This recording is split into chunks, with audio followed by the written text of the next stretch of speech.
કળિયુગનો અંત આવશે, બધું નષ્ટ થઈ જશે.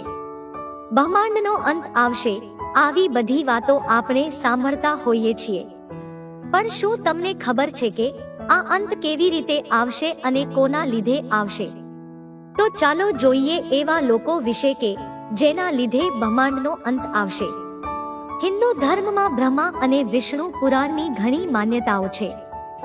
પુરાણો અનુસાર એવું માનવામાં આવે છે કે કલિયુગના અંત પછી વિશ્વનો અંત આવશે. વિષ્ણુ પુરાણમાં આવી ઘણી પરિસ્થિતિઓ લખવામાં પણ આવેલી છે, જેના પરથી ખબર પડશે કે બ્રહ્માંડ તેના અંતને આરે છે. તમને જણાવી દઈએ કે ગરુડ પુરાણ અનુસાર જ્યારે કળિયુગ સમાપ્ત થશે ત્યારે બ્રહ્માંડમાં કેવા કેવા પરિવર્તનો આવશે એ દર્શાવેલ છે. કલિયુગ એક સંકેત કે જે દર્શાવે છે કે બ્રહ્માંડનો અંત નજીક છે.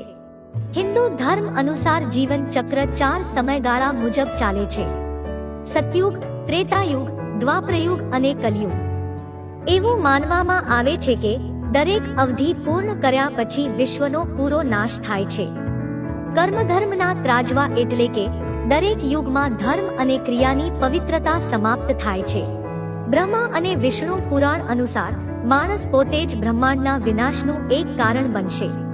પવિત્ર ત્રિદેવનું ચિત્ર એટલે હિન્દુ ધર્મ અનુસાર કેટલીક બાબતો પહેલાથી જ નક્કી કરવામાં આવી છે. જેમ કે ભગવાન વિષ્ણુ સૃષ્ટિની શરૂઆત કરે છે અને ભગવાન શિવ સૃષ્ટિને સમાપ્ત કરવાની જવાબદારી નિભાવશે.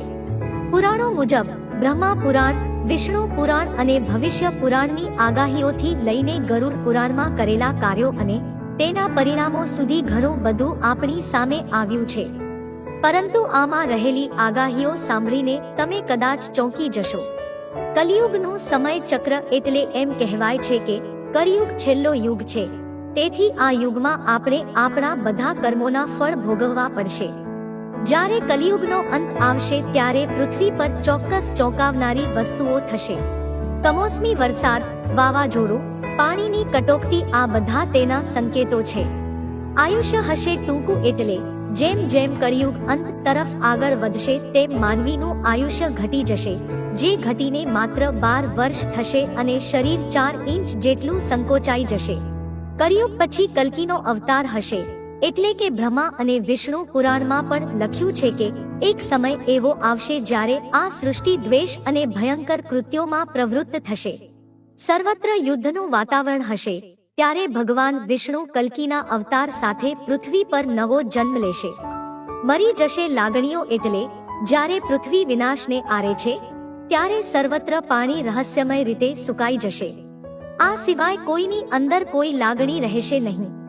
માણસના હૃદયમાં માતા, પિતા કે શિક્ષક માટે કોઈ પણ જાતની લાગણી નહીં હોય.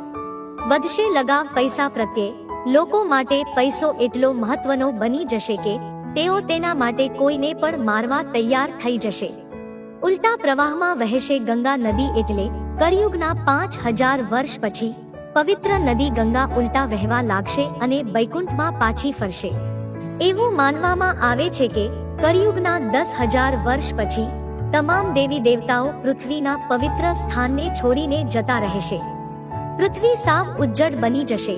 કળિયુગના અંત સુધીમાં પૃથ્વી સંપૂર્ણપણે ઉજ્જડ બની જશે. પૃથ્વી પર ફરીથી કોઈ પાક ઉગી શકશે નહીં અને પૃથ્વી ફૂલોથી વહી શકશે નહીં. પૃથ્વી પરના જીવો પણ નિર્જીવ થઈ જશે. પૃથ્વી પર કોઈ ફળ કે ફૂલ નહીં રહે. આ રીતે કહેવાય છે કે માનવી પોતે જ બ્રહ્માંડના વિનાશનો એક કારણ બનશે.